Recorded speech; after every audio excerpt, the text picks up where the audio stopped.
اس کے بعد اس نے دین مسیحی میں نقب لگانے کے لیے، جو دین مسیح اصل دین اسلام تھا، اس کو کرپٹ کرنے کے لیے، ڈسرپٹ کرنے کے لیے، اس میں نقب لگانے کے لیے اس نے اپنے ایک مکاشفے کا ذکر کیا کہ میں آ رہا تھا سفر میں کہ مجھے حضرت مسیح نظر آئے ہیں آسمانوں میں، اور انہوں نے مجھے کہا ہے کہ اے ساؤل تو مجھے کیوں ستاتا ہے، اور تو اب فلاں جگہ جا اور میرے نام سے نبوت کر۔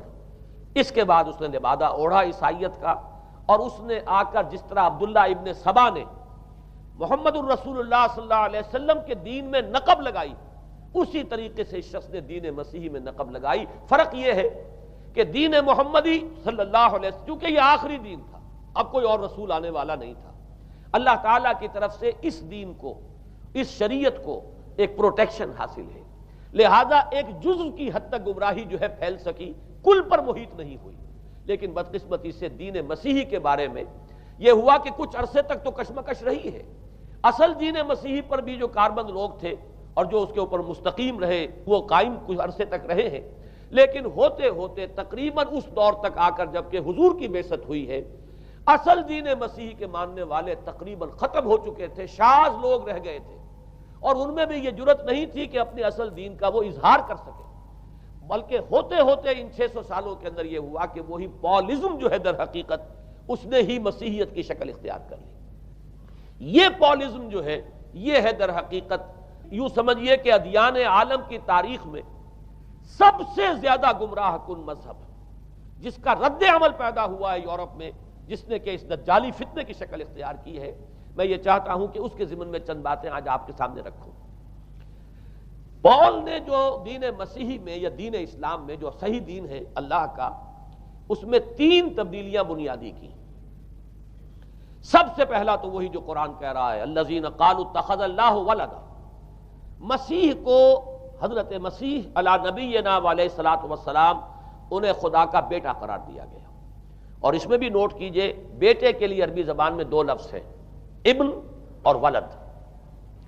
ابن کا لفظ ذو معنیین ہے، 2 معنی ہیں اس کے، ابن بیٹے کو بھی کہتے ہیں، اور ابن کا کوئی معنوی تعلق بھی ہو سکتا ہے، صرف بیٹا نہیں۔ ابن السبیل مسافر کو کہتے ہیں، راستے کا بیٹا، یعنی چونکہ راستے کے ساتھ اس کا ایک تعلق ہے، راستہ چل رہا ہے، وہ تو ابن السبیل ہے۔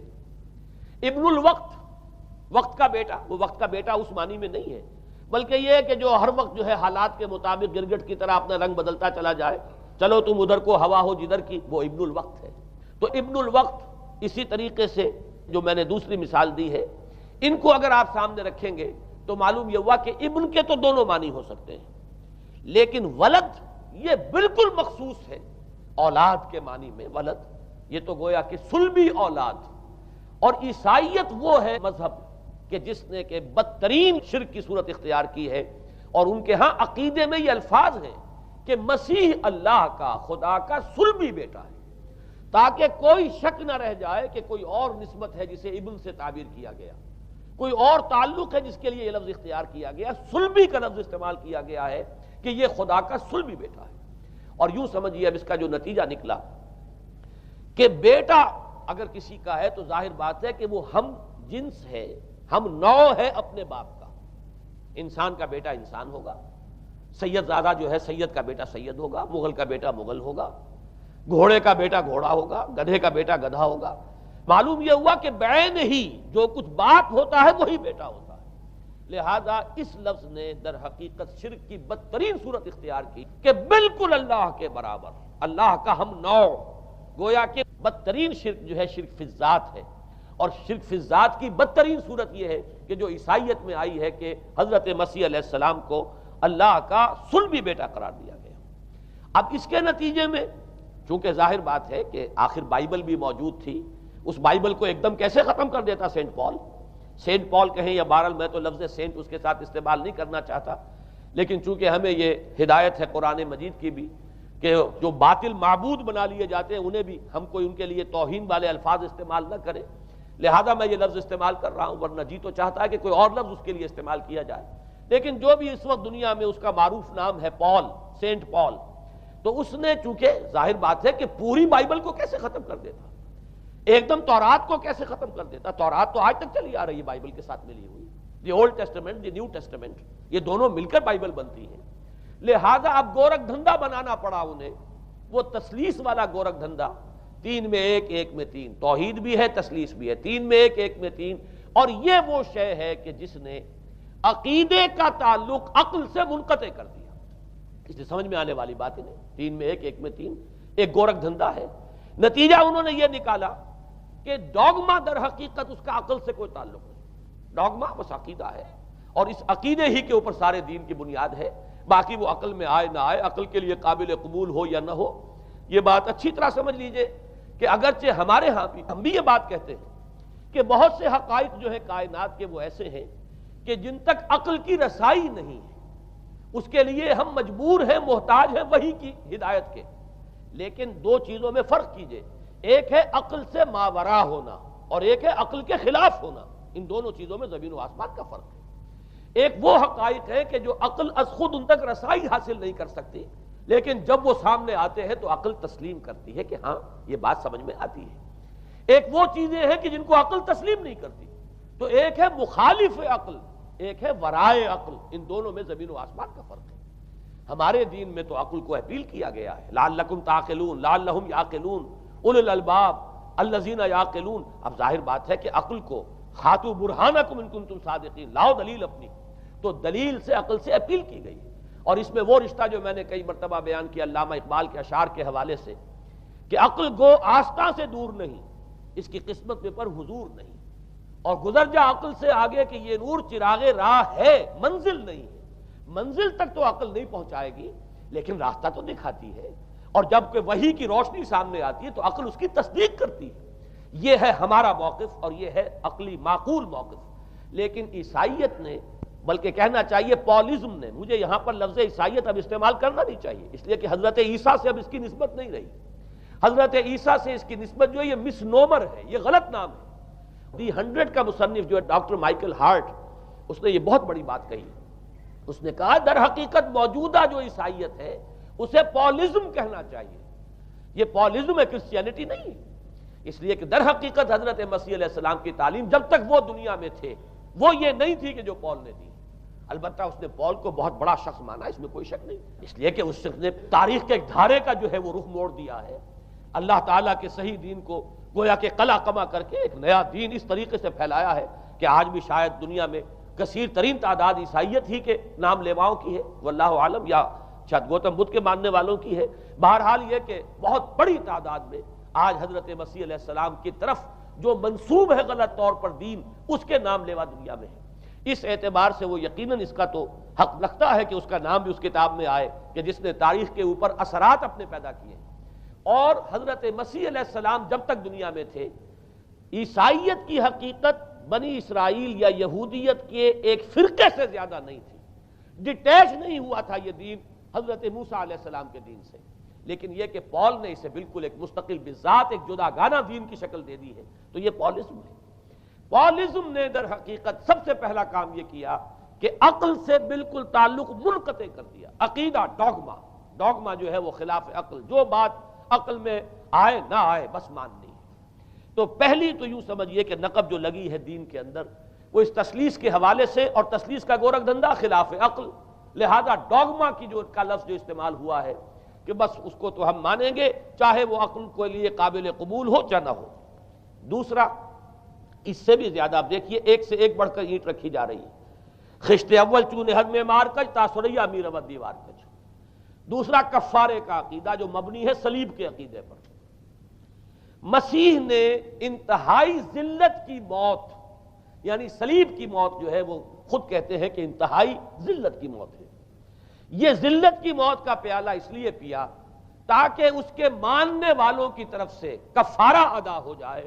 مسیح کفارہ ادا کر چکا ہے، اب جو شخص بھی مسیح کو مان لے گا اس کی گویا کہ نجات ہو گئی، اس کا عمل سے کوئی تعلق نہیں، عمل ہو نہ ہو، بد کردار ہو، اچھا کردار والا ہو، نیک ہو، بھلا ہو، جیسا بھی ہو، برا ہو، بدماش ہو، لچا ہو، لفنگا ہو، مسیح کو مان لے صرف ماننے پر، اس لیے کہ مسیح تو اس کی طرف سے کفارہ پیش کر چکا، سارے گناہوں کا کفارہ جو ہے مسیح نے انتہائی ذلت آمیز موت جو ہے قبول کر کے گویا کہ اپنے ماننے والوں کے تمام گناہوں کا کفارہ دے دیا ہے۔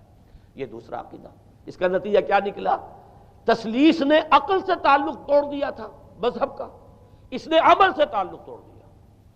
ڈوگما ہی ڈوگما ہے، نہ عقل سے کوئی تعلق نہ عمل سے کوئی تعلق، کوئی تعلق نہیں رہا۔ دین کی جڑیں جو ہیں دونوں اعتبار سے، دین تو نام ان دو چیزوں کا، الا الذین آمنوا وعملوا الصالحات، دونوں کی گویا کہ جڑیں منہدم ہو گئیں، بنیادیں منہدم ہو گئیں، جڑیں کاٹ دی گئیں کہ نہ اس کا تعلق عقل کے ساتھ ہے نہ عمل کے ساتھ ہے۔ تیسری بات آئی ہے، اس نے کہا شریعت منسوخ۔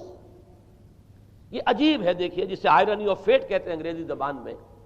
ابھی تک بائبل کے اندر سینٹ میتھیو کے جو روایت ہے، متی کی انجیل جسے کہا جاتا ہے gospel of the Lord according to Saint Matthew, اس میں جو سرمن آف دی ماؤنٹ ہے، ایک واعظ ہونے کے اعتبار سے واقعتاً میں اس کی عظمت کا بڑا قائل ہوں، عظیم ترین واعظ ہے دنیا کا۔ اس کے شروع میں یہ الفاظ موجود ہیں، don't think I have come to destroy law, ہرگز یہ نہ سمجھنا کہ میں شریعت کو ختم کرنے آیا ہوں۔ وہ یہ کہہ کر گئے تھے کہ شریعت موسوی تم پر لاگو رہے گی، عائد رہے گی، لیکن پال نے تیسرا نقب لگایا، شریعت ساقط کر دی۔ اس کی ضرورت کیوں محسوس ہوئی یہ بھی سمجھ لیجئے۔ حضرت مسیح یہ کہہ کر گئے تھے کہ میں صرف بنی اسرائیل کے لیے آیا ہوں، میں اسرائیل کے گھرانے کی کھوئی ہوئی بھیڑوں کی تلاش میں آیا ہوں۔ انجیل میں یہ الفاظ آج بھی موجود ہیں۔ حضرت مسیح نے اپنے حواریین کو جب بھیجا ہے کہ اب جاؤ تبلیغ کرو میری طرف سے، اس کی ہدایتوں میں ایک ہدایت یہ بھی ہے کہ تمہیں صرف اسرائیلیوں تک تبلیغ کرنی ہے، باہر نہیں، میں صرف اسرائیلیوں کی طرف رسول بنا کر بھیجا گیا ہوں۔ یہ الفاظ بھی موجود ہیں، اگرچہ اس وقت کے انجیل میں جو الفاظ ہیں وہ تو میں سمجھتا ہوں کہ حضرت مسیح علیہ السلام کے شایان شان نہیں ہے، وہاں کوئی نہ کوئی تحریف ہوئی ہے لفظی، اس لیے کہ وہاں تشبیہ یہ دی گئی ہے کہ کوئی اپنے بچے کے حصے کی روٹی جو ہے کتے کے آگے نہیں ڈالتا۔ گویا کہ جینٹائلز جو ہیں غیر بنی اسرائیلی، انہیں اس جملے کی روح سے انہیں کتوں سے تشبیہ دی جا رہی ہے کہ میرے پاس میرے بچوں کے حصے کی روٹی ہے، میرے بچے ہیں اسرائیلی، میری روٹی جو ہے یہ جو میرے پاس ہے وہ اسرائیلیوں کے لیے ہے، کوئی اپنے بچوں کے حصے کی روٹی کتے کو نہیں کھلاتا۔ یہ جملہ تو میں سمجھتا ہوں حضرت مسیح کا نہیں ہو سکتا، لیکن یہ ہدایت کہ تمہیں تبلیغ صرف اسرائیلیوں میں کرنی ہے، یہ قرآن مجید کی روح سے ثابت ہے۔ اس لیے کہ قرآن بھی یہ کہتا ہے کہ رسولاً الی بنی اسرائیل، حضرت مسیح علیہ السلام رسول بنا کر بھیجے گئے تھے بنی اسرائیل کی طرف، اس لیے کہ وہ یوں سمجھیے کہ جسے ہمارے ہاں عام اصطلاحات میں علماء کہا کرتے ہیں تاج و تخت ختم نبوت، وہ تاج و تخت ختم نبوت تو ابھی منتظر تھا محمد الرسول اللہ صلی اللہ علیہ وسلم کی آمد کا، کہ وہی آئیں گے تو انہی کی بعثت ہوگی پوری نوع انسانی کی طرف۔ آپ سے پہلے کسی رسول کی بعثت پوری نوع انسانی کی طرف نہیں ہوئی بشمول حضرت مسیح علیہ السلام۔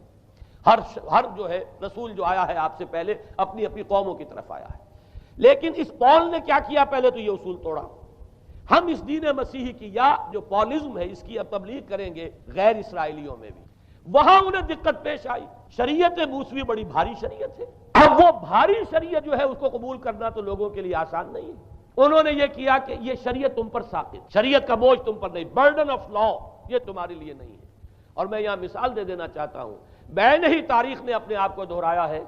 عبداللہ ابن سبا نے جو فتنہ شروع کیا تھا ہمارے ہاں، ہماری تاریخ میں جو اس کے اثرات پھر پیدا ہوئے ہیں، ان میں سے ایک جو ہے وہ شکل وہ اسماعیلیت والی ہے، کہ اسماعیلیت نے بھی بین ہی یہی شکل اختیار کی ہے۔ ہندوستان میں آ کر جب اسماعیلی داعیوں نے جب تبلیغ کی ہے تو شریعت ساقط کر دی۔ آج آپ کو جو اسماعیلی ملیں گے ان کے ہاں کوئی شریعت نہیں ہے، کوئی نماز نہیں، مسجد ان کی ہوتی نہیں، جماعت خانہ ہوتا ہے، وہ کلب گھر ہے، آتے ہیں جمع ہوتے ہیں، کھانا کھاتے ہیں، اللہ اللہ خیر صلی اللہ کو باتیں چیتیں کرتے ہیں، ان کے اوپر شریعت ہے ہی نہیں، نہ روزہ ہے نہ نماز ہے۔ اور بین ہی وہی جو اختیارات میں ابھی آپ کو بتاؤں گا کہ جو پوپ کے ہیں وہی ان کے امام حاضر کے اختیارات ہیں۔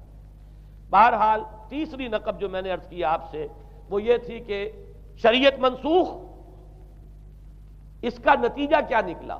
اب دیکھیے ذرا غور کیجئے، ایک بہت بڑا خلا پیدا ہو گیا، وہ خلا کون پر کرے گا؟ شریعت کے بارے میں سارے اختیارات اب پوپ کو حاصل ہیں، وہ جس چیز کو چاہے حلال کر دے، جس چیز کو چاہے حرام کر دے، جس چیز کو چاہے قرار دے دے کہ یہ ممنوع ہے، جس چیز کی چاہے اجازت دے دے، اس لیے کہ اب شریعت تو رہی نہیں، خلا ہے، اس میں سوالات تو پیدا ہوں گے، یہ کام کیا جائے یا نہ کیا جائے، کون کرے گا؟ تو جب شریعت ختم ہوئی تو سارا اختیار پوپ کے ہاتھ میں آ گیا ہے۔ یہ میں بعد میں ذرا اور تفصیل سے بتاؤں گا کہ کیسے کیسے اختیارات پھر مذہبی طبقے کے ہاتھ میں آئے ہیں۔ اس کے نتیجے میں تاریخ انسانی میں ورسٹ فارم آف تھیوکریسی پیدا ہوئی۔ تھیوکریسی کسے کہتے ہیں؟ جو آج کی اصطلاح میں گالی ہے، تھیوکریسی۔ قائد اعظم کے جملے آپ نے کئی پڑھے ہوں گے، اسلام میں کوئی تھیوکریسی نہیں ہے، مذہبی طبقے کی حکومت نہیں ہے اسلام میں، اور 100% درست ہے۔ تھیوکریسی کہتے ہیں ایک مذہبی حلقے کی، مذہبی طبقے کی حکومت، اس کے ہاتھ میں اختیارات آ جائیں۔ اور قرآن مجید میں اسی وجہ سے ان کے اوپر الزام لگایا گیا، اتخذوا احبارهم ورهبانهم اربابا من دون اللہ، انہوں نے اپنے علماء اور صوفیوں کو اللہ کے سوا اپنے معبود بنا لیا۔ حضرت عدی ابن حاتم رضی اللہ تعالیٰ عنہ جب ایمان لائے، یہ حاتم طائی جو مشہور ہے سخاوت میں، ان کے بیٹے ہیں، قبیلہ طے سے ان کا تعلق ہے، حاتم طائی تو طے سے ہے، ان کے بیٹے عدی ہیں، یہ عیسائی تھے۔ یہ جب ایمان لائے اور پھر انہوں نے قرآن پڑھا تو انہیں ایک اشکال ہوا کہ قرآن مجید میں تو ہم پر الزام لگایا گیا ہے کہ اتخذوا احبارهم ورهبانهم اربابا من دون اللہ۔ تو عرض کیا، انہوں نے ڈرتے ڈرتے عرض کیا ہوگا حضور کی خدمت میں کہ حضور یہ بات تو کچھ درست نہیں معلوم ہوتی، ہم نے تو کبھی اپنے علماء اور رہبان کو خدا نہیں سمجھا۔ وہ اس مغالطے میں تھے کہ جب تک سجدہ نہ کیا جائے شاید خدا نہیں مانا گیا۔ حضور نے پوچھا کیا ایسا نہیں ہے کہ جس چیز کو وہ حلال کہتے ہیں تم حلال مان لیتے ہو، جس چیز کو حرام کہتے ہیں حرام مان لیتے ہو؟ جی ہاں، یہ تو ہے، یہی تو فرمایا اربابا من دون اللہ ہے۔ تحلیل و تحریم کا اختیار صرف اللہ کے ہاتھ میں، یا اللہ کے نمائندے کی حیثیت سے اس کے رسول کے پاس ہے جس کو وحی آتی ہے، اس کے بعد کسی کو اختیار نہیں ہے۔ اجتہاد کر سکتا ہے لیکن اجتہاد کے لیے دلیل دینی ہوگی، نص سے، کتاب اللہ سے کوئی دلیل لاؤ، سنت رسول اللہ سے کوئی دلیل لاؤ، استنباط کرو، عقل سے بات کرو۔ لیکن یہ ہے کہ تحلیل و تحریم یہ خدائی اختیار ہے، اللہ کے ہاتھ میں اس کا اختیار ہے، اور اللہ کے نمائندے کی حیثیت سے زیادہ یہ اللہ کے رسولوں کے ہاتھ میں اختیار آتا ہے، اس کے علاوہ کسی کے لیے نہیں۔ کسی اور کے لیے یہ مان لیا گیا تبھی تو ان کو خدا بنا لیا گیا۔ اسی معنی میں آج کی جمہوریت جو ہے وہ بدترین شرک ہے کہ یہاں یہ تسلیم کیا جاتا ہے کہ ساورنٹی جو ہے وہ عوام کی ہے، ساورنٹی آف دی پیپل۔ کیا معنی ہے؟ کہ عوام کے نمائندے جو چاہیں قانون بنا دیں، جس چیز کو چاہیں حلال ٹھہرائیں، جس چیز کو چاہیں حرام ٹھہرائیں۔ ان کے پاس حلت و حرمت کے جو پورے اختیارات ہیں ان کے پاس آ گئے۔ یہی تو خدائی مقام ہے، خدا کا مقام دے دیا گیا، اس سے بڑا شرک کیا ہوگا؟ در حقیقت حاکمیت غیر اللہ اس دور کا سب سے بڑا شرک ہے۔ تو وہاں یہ حق جو ہے دے دیا گیا علماء کے ایک طبقے کو، پوپ کو، تو گویا کہ تاریخ انسانی کی بدترین تھیوکریسی، بدترین مذہبی استبدادی حکومت قائم ہوئی ہے یورپ میں۔ اس کے حوالے سے میں کچھ تاریخی حوالے بھی اب آپ کے سامنے رکھ دوں۔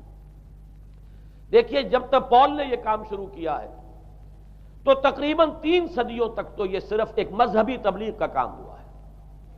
انہوں نے کوششیں کی، محنتیں کی، پیغام پہنچایا، اور جیسا کہ میں عرض کر چکا ہوں اس وقت تک گڈمٹ تھے، پال کے ماننے والے بھی تھے اور حضرت مسیح کے جو اصل صحابہ تھے جو ان کے حواریین تھے ان کے ماننے والے بھی تھے، لہذا کشمکش ان کے اندر بھی چل رہی تھی۔ لیکن ظاہر بات ہے کہ حضرت مسیح کے اصل حواریین وہ تو اول تو یہ کہ اپنی گفتگو رکھ رہے تھے محدود بنی اسرائیل تک، نمبر 2 یہ کہ انہوں نے تو شریعت کو ساقط نہیں مانا۔ جنگل کی آگ کی طرح جو مسیحیت پھیلی ہے وہ پالزم والی مسیحیت ہے، اس لیے کہ اس میں تو کوئی شریعت کا کوئی بوجھ نہیں، کوئی حلال نہیں، کوئی حرام نہیں، کوئی نماز نہیں، کوئی روزہ نہیں، لہذا یہ تیزی کے ساتھ پھیلی ہے۔ اور 300 برس تک تو ایک کشمکش جو ہے جاری رہی، انہوں نے تبلیغیں کی، مصائب جھیلے، کشمکش اندر بھی چلی باہر بھی چلی۔ لیکن اس کے بعد قیصر روم کانسٹنٹائن، قسطنطین جسے کہتے ہیں، جس کا یہ قسطنطنیہ ہے، کانسٹنٹائن، اس نے یہ محسوس کیا بالکل اکبر کی طرح، جیسے اکبر نے محسوس کیا تھا کہ میری مملکت کے اندر یہ مذہبی تصادم جو ہے یہ سب سے بڑی یوں سمجھیے کہ انسٹیبلٹی کا سبب ہے، لہذا ان تمام مذہبوں کو ایک ہاون دستے میں ڈال کے کوٹ پیس کر ایک بناؤ۔ وہ جو دین اکبری یا دین الہی جو اس نے کیا تھا اس سیاسی مصلحت کی وجہ سے کہ یہ ہندو مسلم تصادم اور دوسرے مذاہب کا ٹکراؤ جو ہے وہ ہندوستان کو ایک سیاسی وحدت اور ایک اپنی سیاسی عظمت کی طرف پیش قدمی کرنے کا جو راستہ ہے اختیار کرنے سے روکتا ہے، لہذا یہ کام کیا جائے۔ یہی قسطنطین نے کیا۔ اس نے جب دیکھا بڑی کشمکش چل رہی ہے اس نے خود عیسائیت اختیار کر لی۔ عیسائیت کون سی اختیار کی؟ پالزم والی۔ ظاہر بات ہے اس کے لیے بھی اصل عیسائیت اختیار کرنا جو ہے مشکل تھا، پالزم والی۔ اور اس کے بعد یہ اب اسٹیٹ کی جو مشینری تھی، جو طاقت تھا، جو دباؤ تھا، اس کے حوالے سے اب یہ مسیحیت جو ہے پورے رومن امپائر کے اندر اب یہ بڑی تیزی کے ساتھ جس کو کہنا چاہیے اس کا ایک نظام قائم ہوا، اور جو مذہبی طبقہ تھا اس کا اقتدار مستحکم ہو گیا۔ اس کے باوجود 200 برس اور گزرے۔ یونان چونکہ بہت بڑا مرکز تھا علم کا، فلسفے کا، سائنس کا، حکمت کا، آپ کو معلوم ہے یہ تمام ارسطو ہو، افلاطون ہو، یہ سب یونان کے ہیں، ارشمیدس ہو، یہ تمام کے تمام جو بھی ہے، تو سائنس اور فلسفہ دونوں اس کا گہوارہ یونان تھا۔ یونانی حکماء اعتراض کرتے تھے، لہذا سن 529 اس کو نوٹ کر لیجئے۔ جسٹینین ایک قیصر تھا، اب قسطنطین کے 200 برس بعد، اس نے اپنی پوری مملکت میں فلسفہ اور سائنس کی تعلیم حرام قرار دے دی۔ کوئی نہ فلسفہ پڑھ سکے گا نہ سائنس، جو فلسفہ پڑھے گا اس کو مرتد قرار دے دیا جائے گا اور زندہ آگ میں جلا دیا جائے گا۔ انکوزیشن کورٹس قائم ہوئی، وہ صرف مذہبی عدالتیں اس لیے قائم ہوتی تھی کہ جس کے بارے میں معلوم ہو جائے کہ یہ فلسفہ پڑھتا ہے یا یہ سائنس پڑھتا ہے، اس لیے کہ فلسفہ اور سائنس دونوں جڑ کاٹتے ہیں اس ڈوگما کی۔ وہ ڈوگما جو پولزم والا ڈوگما ہے، اس کی جڑ کھودنے والی ہیں دونوں چیزیں، اور چونکہ وہ دونوں عقل کو اپیل کرتی ہیں، یہ ڈوگما عقل کے متضاد ہے، لہذا مذہب کا تحفظ اسی طرح ہو سکتا ہے کہ اب ان دونوں کو بالکل ممنوع قرار دے دیا جائے۔ یوں سمجھیے کہ تقریباً 1000 برس تک یورپ میں، چونکہ سب سے بڑی امپائر یہی تھی، یورپ میں فلسفہ اور حکمت اور یہ سائنس کی تعلیم ممنوع رہی۔ یہ ہے در حقیقت سب سے پہلا کام جو جسٹینین نے کیا 529 میں۔ اس کے بعد آگے چل کر پوپ کا جو اقتدار ہے وہ اتنا زبردست بنا ہے، پوپ کو اختیار حاصل ہو گیا، جس چیز کو چاہے وہ قانون کا درجہ دے دے، اس لیے کہ شریعت تو ہے نہیں، خلا پوپ کون کرے گا؟ پوپ کو کرے گا۔ پوپ کو اختیار حاصل ہو گیا، وہ جس کے گناہ چاہے معاف کر دے۔ اب دیکھیے اگرچہ ویسے تو گناہ پہلے ہی معاف ہو گئے کہ جس نے مسیح کو مان لیا گناہ تو معاف ہو گئے اگلے پچھلے سب، لیکن یہ کہ پھر بھی ایک خلش رہ جاتی ہے انسان کے دل میں، چونکہ ایک اخلاقی حص انسان کے اندر اللہ نے پیدا کی ہوئی ہے۔ جب کوئی شخص کرتا ہے، کوئی بدکاری کرتا ہے، کوئی چوری کرتا ہے، ڈاکہ ڈالتا ہے، تو وہ جو ایک کانشنس ہے، وہ جو پرک کرتا ہے، اس کو بھی ختم کرنے کے لیے اگر پوپ یا کارڈینل یا اس کے کسی